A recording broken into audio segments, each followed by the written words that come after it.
বলতেই হবে। আগামীতে আর কথা বলতে পারবো কিনা জানি না।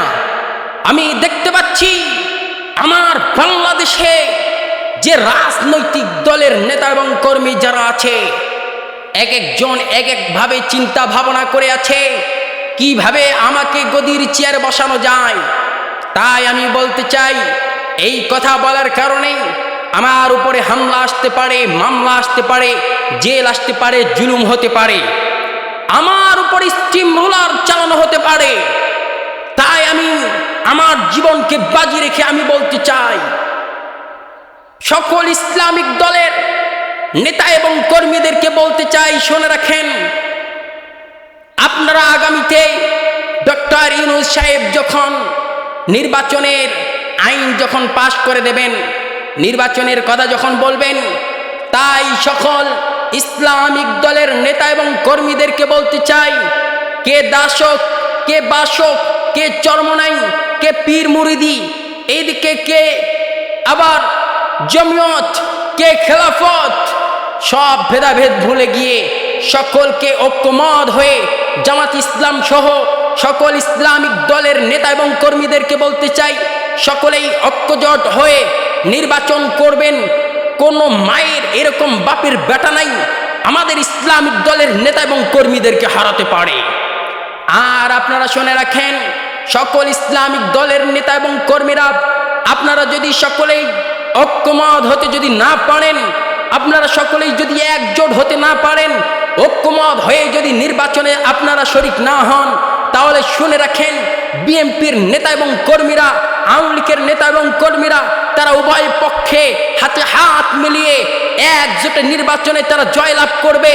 আর সেই আওয়ামী লীগ এবং বিএনপির নেতা এবং কর্মীরা যদি ক্ষমতার চেয়ারে বসে যায়, ওলামায়ে কেরাম শুনে রাখেন, ইসলামিক দলের নেতা এবং কর্মীরা আপনারা শুনে রাখেন, যে স্টিম রুলার চালানো হয়েছে, এই হাসিনা থাকা, এই স্বৈরাচারী জালেম থাকার পরেও যে স্টিম রুলার, যে নির্যাতন, যে জুলুম চালানো হয়েছে, আলেমদেরকে ধরে ধরে ফাঁসির মঞ্চে ঝুলিয়েছিল এবং কি জেলখানায় বন্দি করিয়েছিল, যে নির্যাতন, জুলুম, স্টিম রুলার চালানো হয়েছে, তার থেকে দ্বিগুণ হারে স্টিম রুলার চালাবে, তারা ফাঁসির মঞ্চে দেবে এবং কি ইসলামিক দলের প্রত্যেকটা নেতা এবং কর্মীদেরকে জেলখানায় বন্দি করাবে।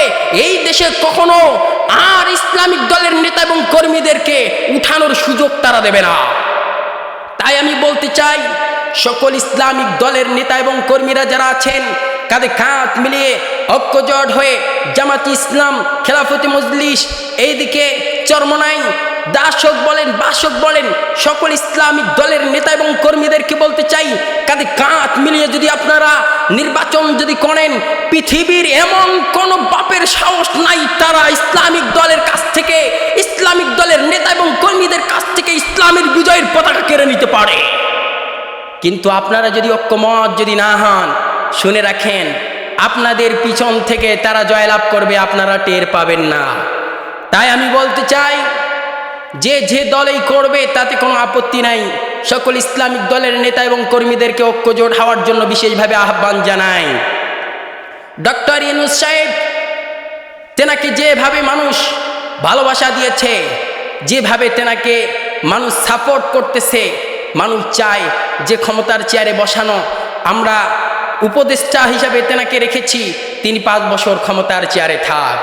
আমি বলতে চাই, বেশি লাফালাফি না করে সকল ইসলামিক দলের নেতা এবং কর্মীরা সকলে ঐক্যজোট হয়ে যান, ঐক্যবদ্ধ হয়ে যান। রব্বুল আলামিন বলেছেন, ওয়াতাসিমু বিহাবলিল্লাহি জামিআ ওয়া লা তাফাররাকু, তোমরা আমার রজ্জুকে, আমার রশিকে সংঘবদ্ধভাবে আঁকড়ে ধরো, পৃথিবীর কারো শক্তি নাই তোমার কাছ থেকে ইসলামের বিজয়ের পতাকা কেড়ে নিতে পারে।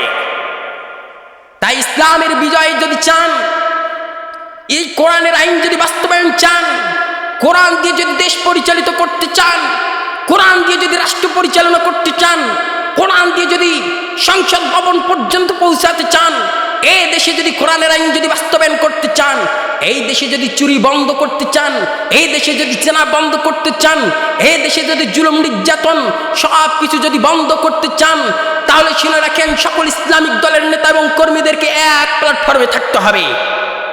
আমি বলতে চাই, যেই 12ই মার্চ ফর গাজা, সোহরাওয়ার্দী উদ্যানে যখন ডাক দিয়েছিলেন মিজানুর রহমান আল আজহারি, আল্লামা মামুনুল হক সাহেব, জুনাইদ আল হাবিব, এদিকে বড় বড় ওলামা ইকরামেরা যখন ডাক দিয়েছিল, এক নয় দুই নয়, হাজার হাজার লক্ষ লক্ষ জনতা তারা উপস্থিত হয়েছিল। তারা বলেছিল আমাদেরকে যদি, ওই জনতারা বলেছিল, মুসলিম উম্মাহ বলেছিল, আপনারা যদি আইন জারি করে দিয়ে দেন, পরের প্রত্যেককেই নিজের জীবনকে বাজি রেখে ফিলিস্তিনি মুসলমান ভাইদের পক্ষ থেকে যুদ্ধ আর জাহাদ করার জন্য তৈরি হয়ে থাকবো আমরা। তাই আমরা বলতে চাই, ইসলামিক দল এমন একটা দল, যেই দলের ভিতরে আল্লাহ তাআলার রহমত আছে, কিন্তু শয়তান একদিকে নাড়া দেয়, এই দিকের যেই কাফের মুশরিকরা আছে, মুনাফিকরা আছে, তারা মুসলমানদের মধ্যে প্যাঁচ লেগে দিয়ে সব ইসলামিক দলের নেতা এবং কর্মীদেরকে তারা দাবিয়ে দিতে চায়।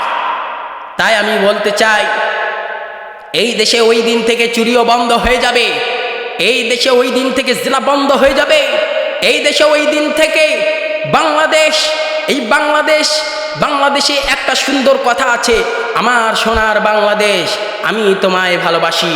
আমার এই সোনার বাংলাদেশে যদি সোনাতে পরিণত করতে চান, এই সোনার বাংলাদেশ সোনাতে যদি মানুষেরা সকলে কাঁধে কাঁধ মিলিয়ে সোনার মতো হয়ে থাকতে চায়, এদেশের আইন জারি হয়ে গেছে, কোরআনের আইন বাস্তবায়ন করা ইসলামের পক্ষে, কোরআনের আইন বাস্তবায়ন করা মুসলমানদের পক্ষে জরুরি হয়ে গেছে।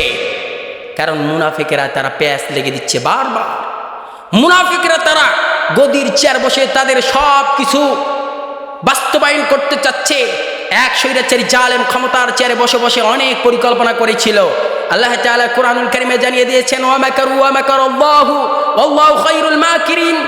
তোমরা যে পরিকল্পনা করো, এই খারাপ পরিকল্পনা কখনো তোমাদের বাস্তবায়ন হতে দেওয়া হবে না। তাই আমরা বলতে চাই, আমাদের সকলকে ঐক্যমত হতে হবে, সকলকে এক প্ল্যাটফর্মে থাকতে হবে, তাহলে এ দেশে কোরআনের রাজ বাংলাদেশে কায়েম করা সম্ভব। তাই আমরা যদি এক প্ল্যাটফর্মে থাকতে না চাই, না পারি, এমন দিন আসবে, এমন কালো কালো অমাবস্যার রাত আসতে পারে, যার শুভে সাদে খাওয়া অসম্ভব হয়ে যাবে। আমরা যদি ঐক্যমত হতে না পারি, জালিমেরা আমাদের উপর এমন স্টিম রোলার চালাবে, জালিমেরা আমাদের উপর এমন নির্যাতন জুলুম চালাবে, আপনারা টের পাবেন না। দেখেন, গত একদিন আগে কবির বিন সামাদ ভাই সাতক্ষীরায় তিনি যখন কথা বলেছিলেন, কথা বলার পরে একজন বিএনপি সাবেক চেয়ারম্যান পাশে বসা থাকা অবস্থায় তেনাকে বলেছে, তোমার পিঠে চাল তুলে ফেলবো, হাত দিয়ে বলেছেন তোমার থাপড়ে দাঁত ফেলাই দেব। তাহলে যাদের ইসলামিক জ্ঞান নেই, যাদের কোরআনের জ্ঞান নাই, যাদের মাথায় কোরআনের কোনো দিক নির্দেশনা নাই, ওই সমস্ত মানুষেরা যদি আবার ক্ষমতার চেয়ারে যদি বসে যায়, শুনে রাখো, এটাই নিশ্চিত, এটাই সত্য, আবার এই দেশে খুন, ধর্ষণ, জেনা, ব্যভিচার সব বেড়ে যাবে, কেউ ঠেকাতে পারবেন না। আমরা বারবার বলি, অসম্ভব। তাই আমাদের ঐক্যমত হওয়ার দরকার আছে না নাই? সকলকে আল্লাহ তাআলা ঐক্যমত হওয়ার তৌফিক দান করুক। চিল্লায়ে বলেন আমিন।